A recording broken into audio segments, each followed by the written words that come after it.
잊혀진 겨울의 고요한 새벽, 한때는 무명에 불과했던 이름이 예언을 연구하는 학자들과 민족의 운명을 주시하던 관찰자들 사이에서 퍼지기 시작했다.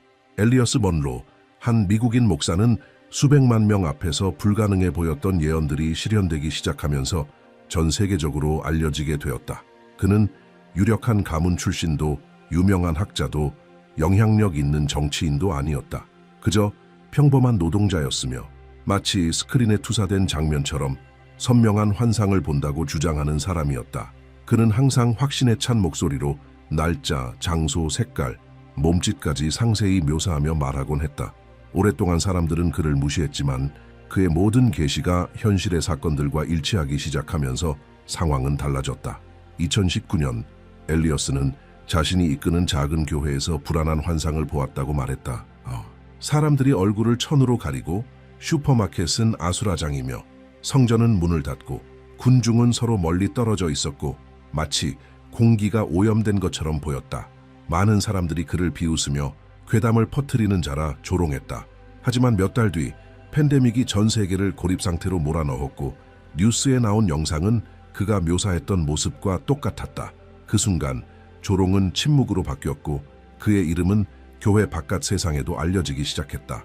2022년 초 엘리어스는 다시 입을 열었다. 그는 유럽 들판을 가로지르는 전차들, 불타는 도시들, 정지된 군용 행렬, 기아로 인해 공포에 빠진 세계를 보았다고 말했다.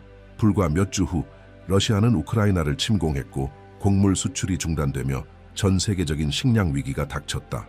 또 한 번 그의 환상은 현실이 되었다. 이제는 무시할 수 없었다. 이 무명의 목사는 과거의 예언자들과 비교되기 시작했다. 정점은 2024년에 찾아왔다. 엘리어스는 생방송 중 미국의 역사에 남을 테러가 발생할 것이라고 예고했다. 그는 그것이 야외 행사에서 일어날 것이며 목표 인물이 빨간 모자를 쓰고 있고 총알이 그의 머리를 스치며 지나가고 부상을 입은 채로 군중 앞에서 주먹을 들어 올릴 것이라고 묘사했다. 4달 후 텔레비전에 비친 장면은 그의 말과 정확히 일치했다. 총성, 흐르는 피, 주먹을 든 그 제스처, 불가능해 보였던 일이 실제로 일어난 것이다. 그 순간부터 엘리어스 먼로를 완전히 불신할 수는 없게 되었다. 그는 주관적인 해석도 하지 않았고 모호한 은유도 쓰지 않았다. 그저 본 것을 보고했을 뿐이었다. 질문을 받을 때마다 그는 늘 같은 말을 반복했다. 내가 아니라 보여지는 것을 그대로 전할 뿐입니다. 그의 소박하면서도 단호한 태도는 이 신비함을 더욱 강하게 만들었다. 그리고 이제 그의 가장 최근의 환상은 더 이상 먼 나라의 전쟁이나 팬데믹에 관한 것이 아니었다. 그것은 바로 한국에 관한 것이었다. 그것도 막연한 미래가 아닌 2025년 10월이라는 구체적인 시점이었다. 엘리어스에 따르면 그 환상은 새벽 3시 33분에 시작되었다. 그는 서울 한복판에 있는 자신을 보았다. 조용한 마천루들 사이에서 황금빛 불꽃이 나타나 도시 전체로 퍼져나가기 시작했다. 그것은 파괴의 불이 아니라 정화의 불이었다. 수도 한가운데 비어있는 광장에는 단 하나의 촛불이 놓여 있었다. 그 작은 불꽃은 점점 커지더니 하늘을 뚫고 솟아오르는 빛의 기둥으로 변했고 온 지평선을 밝히기 시작했다. 어둠 속에서 한 인물이 천천히 걸어 나왔다.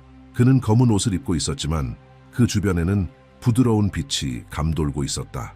얼굴은 안개 같은 것으로 가려져 있었지만 그의 자세에서는 강인함과 자비가 동시에 느껴졌다.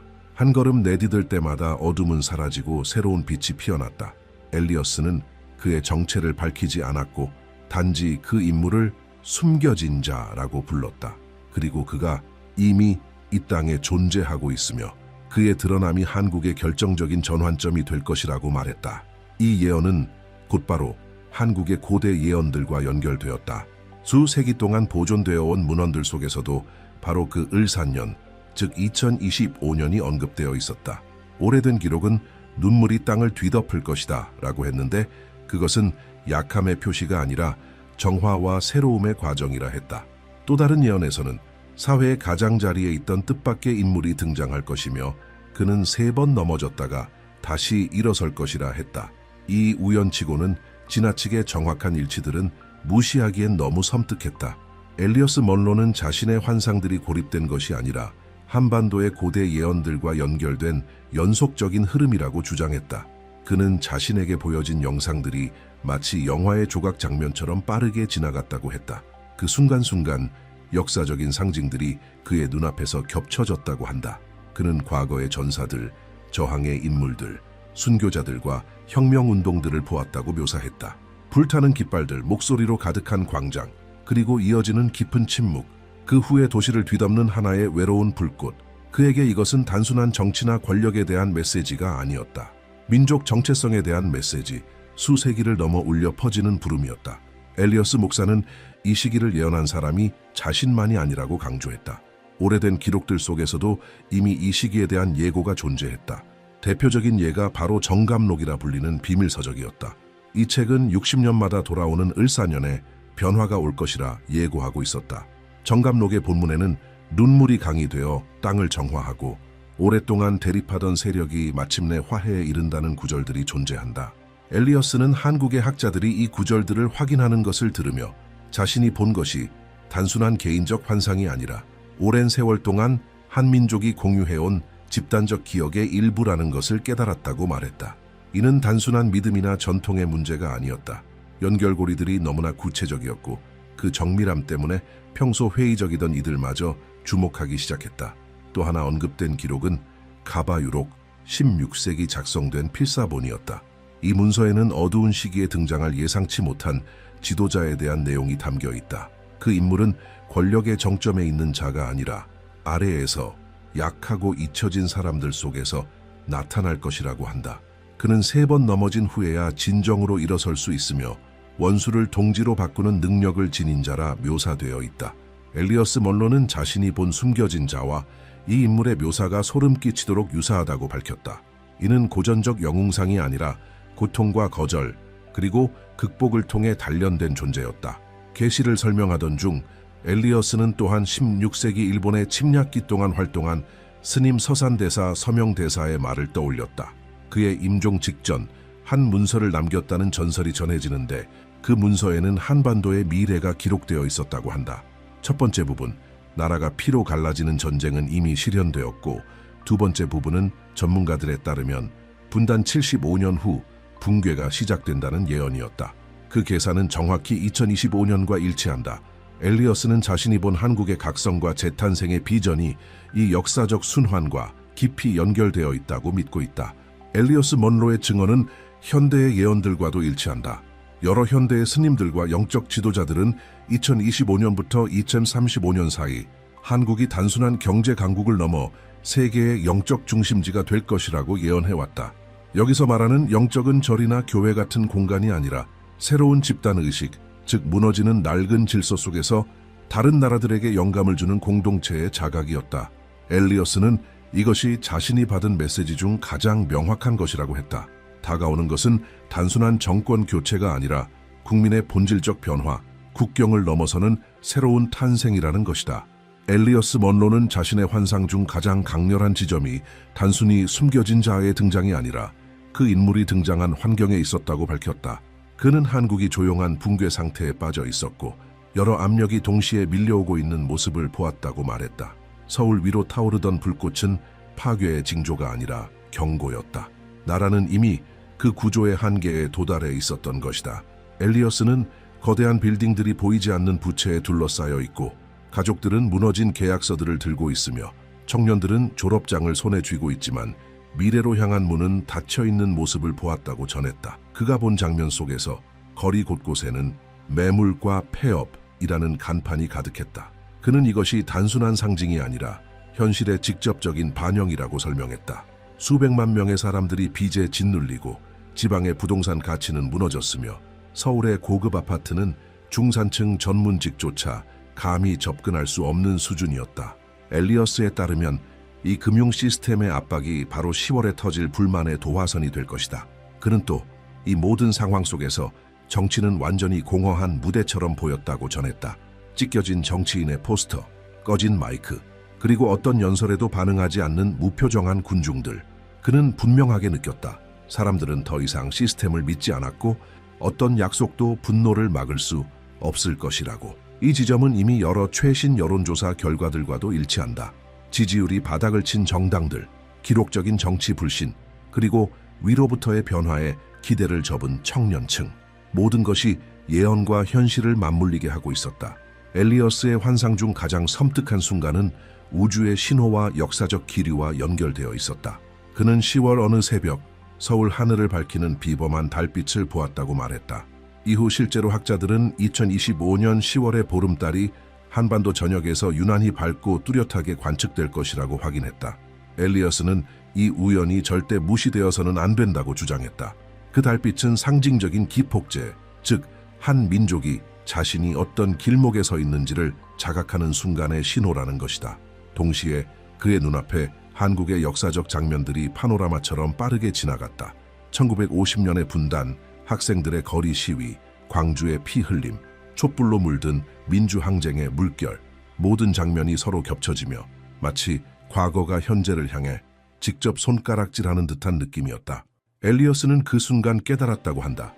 2025년 10월은 단순한 한 달이 아니라 모든 역사적 순환이 교차하는 결정적인 분기점이 될 것임을. 엘리어스 먼로가 밝힌 가장 불안한 세부 사항은 숨겨진 자의 존재에 관한 것이었다. 그의 말에 따르면 이 인물은 현재 정치의 중심부에 속한 인물이 아니다. 대통령이나 후보처럼 널리 알려진 이름도 아니었다. 그는 이미 패배를 겪었고 거절당했던 사람이라고 했다. 하지만 붕괴의 순간 그 인물은 예상 밖의 기준점으로 등장하게 될 것이라고 전했다. 엘리어스는 이 인물이 영웅도 신화 속 인물도 아니며 대중의 고통을 자신의 것처럼 느낄 수 있는 감수성을 지닌 존재라고 강조했다.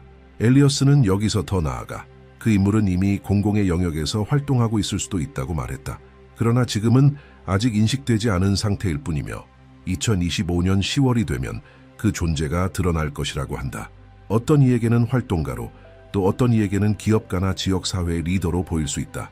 하지만 핵심은 그의 정체가 아니라 그가 역사적 역할을 부여받는 시점이었다. 이 계시는 고대 문헌 가바유록과도 다시금 맞물렸다. 그 책에서도 지도자는 위에서 태어나는 것이 아니라 밑바닥에서 수차례 넘어짐을 겪은 자로 묘사되어 있었기 때문이다. 엘리어스의 환상에는 사회적 변화의 징후도 포함되어 있었다. 그는 세대가 다른 사람들이 나란히 촛불을 들고 있는 장면을 보았다고 말했다. 마치 오랫동안 이어졌던 분열이 마침내 사라진 듯한 모습이었다. 젊은이와 노인, 남성과 여성, 부유한 자와 가난한 자가 함께 서 있는 그 장면은 이전의 적대 세력이 하나로 뭉치는 상징이었다. 중요한 것은 이 연합이 기존 정당이나 지도자에 의해 조직된 것이 아니라 집단적 불만에서 자발적으로 발생한 운동이라는 점이었다. 계시를 더욱 충격적으로 만든 것은 한반도 외부에서 오는 신호들이었다. 엘리어스는 북쪽에서 들려오는 소리, 남쪽 바다에 번지는 붉은 얼룩, 그리고 동쪽 하늘에서 떠오르는 빛의 점을 보았다고 밝혔다. 이에 대해 연구자들은 북한 지역에서 예고된 지진 및 이상활동, 남쪽 해안에서 빈번히 관측되는 적조, 그리고 10월에 예정된 천문학적 정렬 현상과 연결지었다. 이 모든 세부 사항이 실제 현상과 닿아 있어 예언의 메시지는 더욱 섬뜩하게 다가왔다. 마지막으로 엘리어스 먼로는 가장 강렬한 마지막 장면을 묘사했다. 그는 한국의 변화가 결코 고립된 사건이 아니었다고 말했다. 그의 환상 속에서 서울에서부터 도쿄, 베이징, 워싱턴, 모스크바까지 연결된 에너지의 흐름이 보였다. 그는 이 흐름이 한반도 내에서 이루어지는 선택이 세계 강대국의 반향을 일으킬 것임을 느꼈다고 밝혔다. 엘리어스에게 있어 2025년 10월은 단지 한국 내부의 전환점이 아니라 국제 질서 재편의 서막이었다. 엘리어스 먼로는 자신의 환상 속에서 미국과 중국이 조용한 대립 상태에 있으며 각기 한국을 자기 편으로 끌어들이려 하는 모습을 보았다고 전했다. 그는 멈춰선 공장들, 제재로 압박받는 한국 기업들, 점점 더 희소해지는 일자리를 두고 경쟁하는 청년 노동자들을 보았다. 하지만 이런 압박 속에서도 그는 한국이 다른 어느 나라도 갖지 못한 독특한 능력을 지니고 있다고 느꼈다. 그것은 바로 강대국 사이에서도 휘둘리지 않고 독자적인 길을 만들어가는 힘이었다. 엘리어스는 이것이 한국의 가장 큰 시련이자 동시에 가장 큰 기회가 될 것이라고 밝혔다. 그는 또한 북한이 그의 환상의 적이 아닌 변화하는 영토로 등장했다고 말했다. 남북을 가르는 경계선은 더 이상 뚜렷하지 않았으며 마치 점선처럼 흐릿해진 상태였다. 사람들은 장벽 없이 남과 북을 오가고 있었고 그 발걸음은 조심스럽지만 단호했다. 엘리어스는 이것이 북한 내부에서 무언가가 조용히 변화하기 시작한다는 신호라고 해석했다. 그에 따르면 2025년 10월부터 그 조짐이 미약하지만 실제로 드러나기 시작할 것이며, 이는 수십 년 동안 통일 문제를 고민해온 전문가들에게도 큰 충격을 주는 내용이었다. 또 하나의 인상적인 장면은 백두산에서 일본의 후지산까지 이어지는 빛의 아치였다. 이는 많은 이들에게 상징적이고 난해한 이미지로 다가왔지만, 학자들은 이것을 한일 간의 역사적 화해 가능성으로 해석했다. 엘리어스는 환상 속에서 정치권이 인정하지 않는 속도로 두 나라 국민이 가까워지고 있었다고 말했다. 특히 음악, 영화, 문화 콘텐츠를 통해 이미 양국의 청년 세대는 연결되어 있었고, 그는 이 문화적 연결이 단순한 오락을 넘어 더 깊은 협력으로 확장되는 장면을 보았다고 전했다. 중국에 대해 그는 베이징 상공에 드리운 어두운 구름, 그리고 균열이 간 현대식 건물들, 미래를 향해 허망하게 바라보는 젊은이들을 보았다고 묘사했다. 엘리어스는 이것이 중국의 경제적 약화, 즉 부채, 실업, 내부 불안정성에 시달리는 거대한 국가의 현실을 상징한다고 느꼈다. 그가 받은 메시지는 분명했다. 한국은 점점 더 불안정해지는 주변국의 현실에 대비해야 한다는 것이다. 엘리어스 먼로는 러시아에 대한 환상도 언급했다. 그는 버려진 전차들, 폐허가 된 도시들, 그리고 지쳐버린 민중의 얼굴들을 보았다고 말했다. 그 순간 그는 깨달았다고 한다. 지속 중인 전쟁은 수십 년 동안 견고하게 유지되어 온 권력 구조마저 무너뜨릴 정도의 대가를 치르게 할 것이라는 사실을. 그리고 이 붕괴의 충격은 유럽에 국한되지 않고 세계 무역을 통해 한반도에도 직접적인 영향을 미치게 될 것이라고 전했다. 하지만 그의 비전의 마지막 장면은 두려움이 아닌 희망으로 가득 차 있었다. 엘리어스는 모든 혼란 이후 침묵 속에 하늘을 바라보는 한국의 군중들을 보았다고 말했다. 그들 사이에는 국기도 구호도 없었다. 오직 새로운 시대가 시작되었다는 깊은 감각으로 하나 된 국민이 있었다. 그는 그 장면을 보며 몸이 떨릴 정도의 전율을 느꼈고, 한국이 그의 눈앞에서 다시 태어나는 것을 보았다고 했다. 군사적이거나 경제적인 강대국으로서가 아니라 전 세계의 영적 기준을 제시하는 나라로서의 부활이었다. 엘리어스는 이러한 변화가 어떤 법령이나 제도에 의해 오는 것이 아니라 국민 전체의 집단적 자각에서 비롯되는 것이라고 설명했다. 위기 속에 지친 한국 국민은 낡은 습관을 버리고 새로운 가치를 선택하기로 결정하게 된다는 것이다. 그는 환상 속에서 젊은 세대가 물질 만능주의를 거부하고 의미를 찾기 위해 협력과 연대의 길을 걷기 시작하는 장면, 노인들이 지혜의 안내자로 존중받는 모습, 그리고 가족들이 오랜 경쟁과 바쁨 속에서 끊겼던 관계를 다시 이어가는 모습을 보았다고 전했다.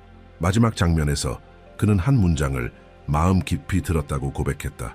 두려워하지 마라. 고통은 새로운 시대의 출산일 뿐이다. 엘리어스는 이 문장이 자신의 창작물이 아니며 자신이 더 큰 근원이라 부르는 존재로부터 온 직접적인 메시지라고 믿었다. 그는 이 문장을 자신의 교회 앞에서 반복했고, 그것은 자신이 아닌 무언가 더 높은 존재의 목소리라 강조했다. 이 계시는 한국의 고대 예언들과 놀라울 정도로 일치한다. 정감록과 가바유록 같은 문헌들은 이미 오래전부터 눈물이 정화에 강의되는 시간, 뜻밖의 인물이 나타나 인도하게 되는 시기, 남과 북이 다시 만나는 운명적인 순간에 대해 기록하고 있었다. 엘리어스가 본 환상은 그 모든 내용과 섬뜩할 정도로 흡사했으며, 이번에는 구체적인 날짜, 시간, 그리고 과학적으로도 확인된 징후들이 함께했다. 현재의 현실은 이 모든 연결을 더욱 강하게 뒷받침해준다. 역대 최고 수준의 가계부채, 미래에 대한 희망을 잃은 청년층, 붕괴된 정치적 신뢰, 출산율의 붕괴, 자살률 증가, 해체된 가족, 이 모든 것은 이미 실제로 일어나고 있는 일들이다. 엘리어스 먼로는 단지 이 요소들을 하나의 거대한 그림의 일부로 묘사했을 뿐이며, 그 그림은 2025년 10월을 향해 수렴되고 있다. 이것은 허구도 비유도 아니며 고대 예언들과 현실의 놀라운 일치다. 메시지를 마무리하며 엘리어스는 박수도 추종자도 요구하지 않았다. 그는 단 한 가지를 요청했다. 준비하라. 그는 모든 가정이 몇 달간의 어려움을 견딜 수 있는 기본적인 생필품을 준비해야 한다고 말했고, 개개인이 자신의 정신을 돌보고 영성을 강화하며 명상하거나 기도함으로써 내면의 명료함을 유지해야 한다고 강조했다. 또한 이웃, 친척, 지역 공동체와 다시 연결될 것을 당부했다. 왜냐하면 혼란의 시기 속에서 나라를 지탱할 힘은 바로 그런 인간적 연결에서 나오기 때문이라고 했다. 엘리어스 먼로는 자신의 마지막 환상은 어떤 의심의 여지도 남기지 않았다고 단언했다. 그는 한국이 현대사에서 가장 중대한 전환점 앞에 서 있다고 보았다. 부채에 짓눌리고 정치로 분열되고 사회적 긴장으로 들끓는 나라. 그러나 그 한가운데서 그는 명백한 갱신의 징후를 목격했다. 서울 위에 타오르던 불꽃은 파괴가 아닌 하나의 시대가 끝났음을 알리는 확신의 상징이었다. 그는 절망 속을 무표정하게 걷던 사람들이 어느 순간 멈추고 하늘을 올려다보는 장면을 묘사했다. 거기엔 구호도, 국기도, 정치적 약속도 없었다. 오직 새로운 시대가 시작되었다는 감각으로 하나가 된 민족의 침묵만 있었다. 이 장면은 엘리어스에게 강한 인상을 남겼고 그는 확신했다. 진정한 힘은 숨겨진 자가 아니라 국민 전체의 집단적 자각에 있었다. 이 해석은 뒤이어 등장한 장면들에서도 확증되었다. 엘리어스는 절망에 갇혀있던 청년들이 다시 목소리를 내기 시작하는 모습, 현대의 속도에 의해 무너졌던 가족들이 다시 모이는 장면, 노인들이 존경받는 조언자로 자리 잡고 지역 공동체가 위기 속에서 오히려 단단해지는 모습을 보았다고 전했다. 그는 마지막으로 이렇게 말했다. 한국은 파괴를 위해 선택된 것이 아니라 세계를 향한 변화의 흐름을 주도하기 위해 선택되었다. 엘리어스는 한국이 누군가의 구원을 기다려서는 안 된다고 강조했다. 구원자는 한 사람이 아니라 국민 전체이며 모든 시민이 이 변화의 일부가 되어야 한다고 말했다. 그는 사람들에게 경고했다. 다가올 징조에 민감하게 반응하고 마음을 돌보고 인간관계를 회복하며 영성과 다시 연결될 것. 왜냐하면 진정한 변화는 위로부터가 아니라 아래로부터 올라올 것이기 때문이다. 엘리어스는 이렇게 말했다. 10월은 단지 낡은 것의 붕괴가 아니라 새로운 집단의식이 태동하는 시작이 될 것이다. 그리고 그 의식은 다른 나라들에까지 영감을 줄 것이다. 그의 마지막 메시지는 간결하지만 강렬했다. 가장 어두운 밤은 언제나 새벽 직전이다. 10월, 새벽이 한국 위로 떠오를 것이다. 이 말은 시가 아니라 경고처럼 울려 퍼졌다. 변화는 고통스럽지만 불가피한 과정이며 지금까지 불가능하다고 여겨졌던 것들이 우리 눈앞에서 현실로 나타날 수 있다고 그는 말했다. 그리고 이제 이 이야기는 당신의 손에 넘겨집니다. 이 말들을 들으며 당신은 무엇을 느끼셨나요? 지금 주변에서 어떤 징조들을 목격하고 계신가요? 당신의 통찰과 직감은 이 공동체의 핵심적인 일부입니다. 댓글에 여러분의 생각을 남겨주세요. 이 채널에 구독하고 알림 설정을 하셔서 더 많은 예언과 메시지를 함께 나눌 수 있도록 해주세요. 함께라면 우리는 다가오는 미래를 두려워하지 않고 준비할 수 있습니다. 신호는 이미 시작되었고 새로운 시대는 우리 곁에 다가오고 있습니다.